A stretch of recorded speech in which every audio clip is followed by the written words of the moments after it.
Assalamualaikum warahmatullahi wabarakatuh. Halo guys, kembali lagi bersama saya Bobby Herian. Kali kita akan kembali mengomentari video dari Flipahit ini ya. Jadi judulnya adalah kumpulan fitnah kayak nama kepada Kristen. Kita akan langsung tonton videonya, habis itu akan kita komentari guys. Silahkan perhatikan semua, sekali lagi saya ulang, silahkan perhatikan semua video saya. Tidak ada yang saya menghina, menjelek-jelekan, mengunderestimate, insulting, degrading, nggak ada.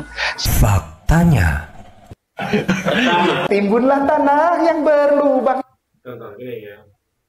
Terus tahu kalau menghina berarti adalah bedakan ya antara kebenaran dengan kesalahan dengan keburukan atau kejelekan, itu beda. Misalnya gini, saya contoh misalnya kelakuan ayah saya salah misalnya, ayah saya suka berjudi misalnya, lalu katakan ayahmu salah Bob, dia suka berjudi, itu tidak sedang menjelekkan atau tidak sedang menghina, itu fakta yang pertama. Yang kedua, itu memang kelakuan salah, itu dalam konteks kebenaran dan salah ya, itu boleh. Yang boleh bisa gini ya, ayah saya punya penyakit misalnya nih, penyakitnya itu adalah epilepsi misalnya, atau keluarga saya punya penyakit epilepsi misalnya, lalu ada yang menghina, wah keluarga si Bobby penyakit epilepsi, atau jelek kali ada si Bobby, hitam, keriting, itu nggak boleh ya, meskipun fakta tapi nggak boleh. Kenapa? Karena ini tidak berhubungan dengan benar salah, karena tidak ada yang bisa memilih dia tuh penyakit epilepsi apa tidak. Gak ada yang bisa memilih dia itu jelek apa enggak. Itu baru nggak boleh. Tapi suatu yang pilihan itu bisa kita sampaikan, karena agama itu pilihan. Paham ya? Agama itu pilihan. Jadi suatu hal yang bisa diperdebatkan, ngerti ya? Ini nggak boleh itu adalah ketika menyangkut pribadi dan menyangkut pada hal yang memang resononya gitu. Kita punya keluarga atau kita penyakitan atau kita tuh memang dilahirkan jelek, itu nggak boleh. Tapi kalau soal kebenaran salah itu boleh, nggak bisa dikatakan itu menjelekkan atau menghina, nggak bisa guys. Ya, masalah kebenaran kesalahan itu adalah suatu hal yang tidak bisa dimasukkan ranah penghinaan atau penjelekan gitu. Karena ini namanya adalah untuk menemukan kebenaran. Karena sesuatu itu kan pilihan. Anda bisa milih dari benar dan salah, atau salah benar. Anda pilih benar apa salah. Tapi ada nggak bisa pilih. Anda tuh dilahirkan dengan tidak penyakitan atau lahir jelek atau cantik, nggak bisa guys. Itu harus dipahami ya. Ini kau mau ajak aku ibadah apa mau kerja DPU? Kan timbun tanah berlubang kan? Jangan salahkan saya, bukan penghinaan, ini saya tanya. Iya, ini bukan penghinaan. Karena mempertanyakan suatu logik gitu, yang itu bisa mereka pilih. Jadi mereka tuh dilahirkan untuk dipaksa seperti itu ya. Ketika mereka tuh nyanyi seperti yang dilakukan Kenama tadi, mereka bisa pilih ya. Ini kan nggak sama kayak ketika mereka dilahirkan misalnya keadaan jelek atau cacat atau jakitan, kan nggak gitu guys. Ini sesuatu yang bisa mereka ubah, bisa mereka pilih. Anda mau tetap seperti itu, nggak logis, atau mau berpindah pada logis. Jadi ini nggak bisa dikatakan menghina guys, harus pahami ya. Menghina itu konteksnya menjelekkan adalah pada sesuatu yang memang nggak bisa kita ubah, dan memang bawaan dari lahir ya, itu dipahami. Ini saya tanya ya. Shout to the Lord on the earth, let us pray. Sampai loncat-loncat itu pemain bass. Ini mau konser apa mau ibadah? Yang itu tanya logika. Anda dikasih pilihan, Anda mau benar apa salah, Anda mau pakai logika apa enggak, itu bukan penghinaan atau penjelekan, enggak ya. Beda misalnya gini, misalnya pendetanya kurap, itu bukan pilihan, memang penyakit datang dari Tuhan gitu. Tapi ini tidak, ini betul-betul sesuatu yang bisa kita pilih gitu. Anda mau benar apa salah, mau logis apa tidak logis guys. Kedua, berarti kita percaya Yesus, kamu tidak percaya. Kenapa? Orang telanjang dibiarin digantung tiap hari ada. Dipaku, kasihan. Kamu tidak cinta dia, aduh kedinginan mana pada bararodas gitu deh. Itu adalah pilihan sekali lagi ya. Nggak masuk bagian bab penghinaan atau penjelekan. Anda bisa pilih menuhankan Tuhan yang benar atau menuhankan manusia yang dituhankan. Jadi Anda mau pilih benar apa salah, logik apa nggak logis, itu guys. Jadi bukan Anda tuh sama seperti yang tadi, Anda nilaikan cacat atau jelek atau Anda penyakitan, nggak sama guys ya. Itu yang harus dipahami. Aduh, mana luka-luka lecet-lecet. Waduh, ngajar rendol gitunya, ya Allah. Kasihan mana gondrong, belum sempet potong rambut deh kan. Aturannya ini udah ulang tahun, potong rambut 25, nanti dia ulang tahun, kagak potong rambut. Jadi fokusnya adalah pada kenapa Anda menuhankan sama manusia, itu esensinya yang harus dipahami. Ya, kenapa Anda menuhankan sama manusia? Itu pertanyaan. Ya, bukan menjelekkan atau menghina, ya. Sekali lagi. Kalau Anda merasa terhina, artinya Anda meyakini itu salah. Kalau Anda tidak merasa terhina, Anda tidak akan berarti Anda mengakui itu tidak salah gitu. Jadi ketika Anda poinnya ketika merasa terhina, berarti memang itu sedang menghina logika Anda. Jadi usahakan nama sedang menghina, menjelekkan logika Anda, bukan Tuhan Anda. Logika Anda dihina. Kenapa Anda menuhankan manusia yang seperti itu gitu loh? Itu logikanya. Jadi harus lihat konteksnya, harus lihat fokusnya ya. Bukan kepada Yesusnya, tapi logika Anda, kenapa kok bisa sempat berpikiran untuk menuhankan Tuhan yang seperti itu guys. Cukur gente, atau dipameserkan, atau dibelikan, atau dibeliin. Cukuran. Nyukur aja kagak, ini bukan penghinaan. Yang ketiga, kelahiran cuma ada di Matius dan Lukas. Markus Yohanes tidak tulis. Seharusnya Karesteng nih. Aduh, kalau memang begini ya, Karestengku sayang, cintaku yang aku hormati. Apakah kamu waktu Allah bagi-bagi otak datang nggak? Itulah, itu harus dilihat. Mungkin Anda tidak datang. Ya, waktu otak dibagi Anda tidak absen begini, Allah, Anda enggak. Jadi Anda nggak kebagian gitu ya. Astagfirullahaladzim. Ya, iya, karena seharusnya udah pasti curiga gitu. Kenapa? Oh ini beda, dua yang tulis beda. Sudah gitu, dari antara 4 ini cuma 2 yang tulis silsilah dan kelahiran, yang 2 ini enggak. Ya kan? Beda. Kita barusan dengar bagaimana Bangke protes, kenapa silsilah Yesus hanya ditulis dalam Matius dan Lukas? Kenapa tidak ditulis pada... Kok saya bertanya lebih jauh lagi, kok Tuhan punya silsilah? Itu aneh. Tuhan yang pencipta, logikanya nggak mungkin punya silsilah, nggak mungkin. Apalagi Yesus itu dilahirkan tanpa ayah, artinya silsilahnya terputus. Karena orang silsilah itu dihitung dari garis ayah, bukan ibu, ya. Ayah. Jadi garis ayah tarik keturunannya, darah itu ke ayah guys, bukan ke ibu. Kecuali mungkin kayak di suku tertentu kayak Minang mungkin itu baru ibu. Tapi majority itu keturunan itu sisa itu lahirnya ke ayah. Sedangkan Yesus nggak punya ayah. Lagian kok Tuhan punya silsilah? Itu harus dipertanyakan lebih jauh lagi seperti itu harusnya. Ya, nggak cukup sampai di situ bahwa hanya ada kok 2 penulis yang menuliskan silsilah Yesus, yang 2 lagi tidak. Itu kurang jauh mainnya menurut saya guys. Keempat Injil. Inilah akibatnya kalau orang cuma ngaku pernah sekolah. Dia tidak tahu bahwa penulisan Alkitab tentunya punya maksud teologis dari setiap penulis. Ya, artinya itu bukan firman Tuhan, tapi maksud penulis, alias ya karangan penulis. Beda, ngerti ya? Firman Tuhan itu tidak pernah memasukkan pandangan penulis. Tidak pernah memasukkan teologi penulis, tidak pernah. Betul-betul Tuhan berkata, disampaikan, dicatat, dan disampaikan sudah. Tanpa ada tambah-tambah dari penulis. Ini jelas bukan firman Tuhan. Ini adalah pandangan teologi penulis. Makanya beda-beda. Artinya ini bukan kitab suci, tapi kitab karangan penulis. Bukan firman Tuhan. Makanya beda sama Quran. Quran itu bisnis 100% firman Tuhan. Tanpa ada pandangan teologi penulis sedikit pun tidak ada guys. Meskipun kisahnya sama, para penulis menyampaikan dari beberapa perspektif. Nah kan artinya Firman mengakui bahwa Alkitab adalah dari perspektif penulis alias manusia, bukan dari perspektif Tuhan alias bukan dari firman Tuhan alias bukan kitab suci guys. Itu logika berpikirnya. Giliran nanti ada kisah yang ditulis pada keempat Injil, Bangke akan katakan bahwa itu copy paste. Jadi alasan apapun tidak akan masuk. Iyalah, itu jadi dua-duanya bisa benar.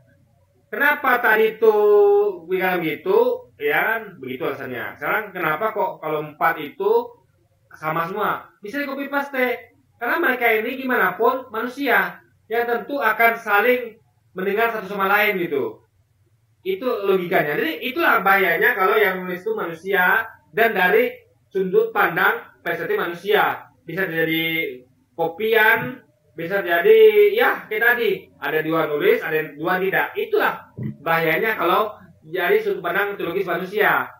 Kita suci harusnya kan bukan begitu, tapi 100% bisi firman Tuhan tanpa ada sedikitpun perkataan atau pandangan perspektif manusia, guys. Kepala bangkai. Yang keempat, Yang membuatmu masuk surga adalah mulutmu mengucapkan Yesus adalah Tuhan dan Juru Selamat. Masuk.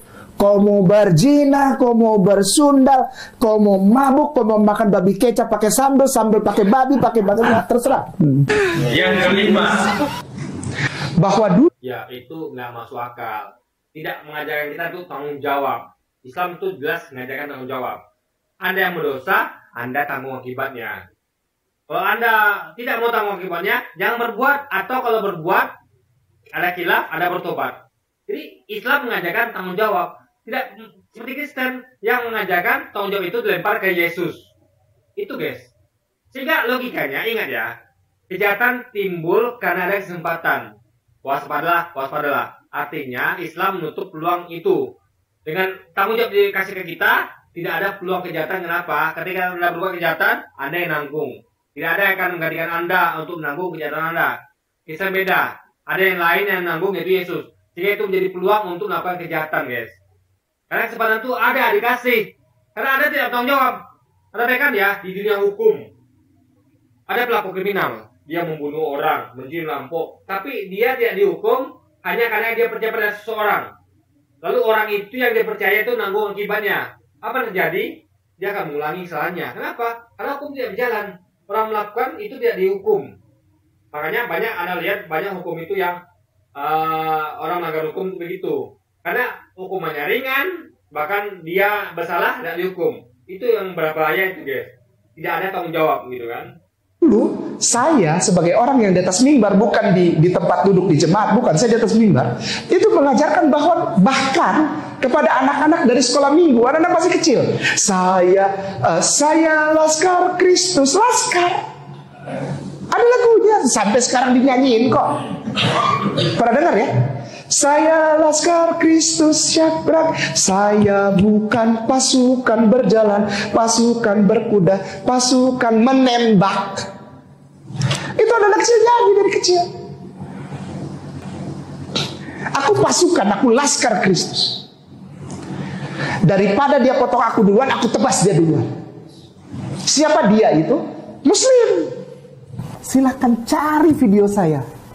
Itu bahaya ya. Mengajarkan anak tentang kata-kata pasukan, laskar, itu nggak boleh. Belum saatnya.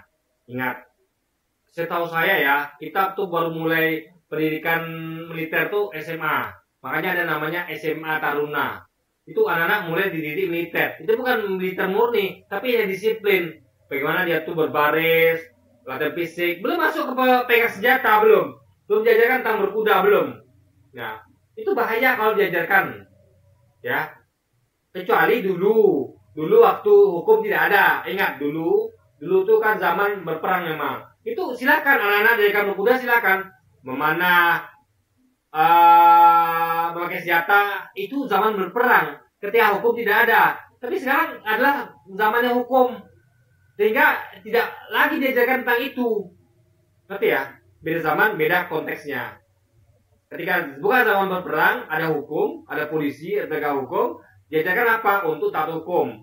Bukan untuk megang senjata atau pasukan-pasukanan. Karena pasukan itu sudah ada, yaitu TNI dan Polri. Kalau dulu tidak ada TNI Polri, yang ada hukum pun tidak ada, itu baru.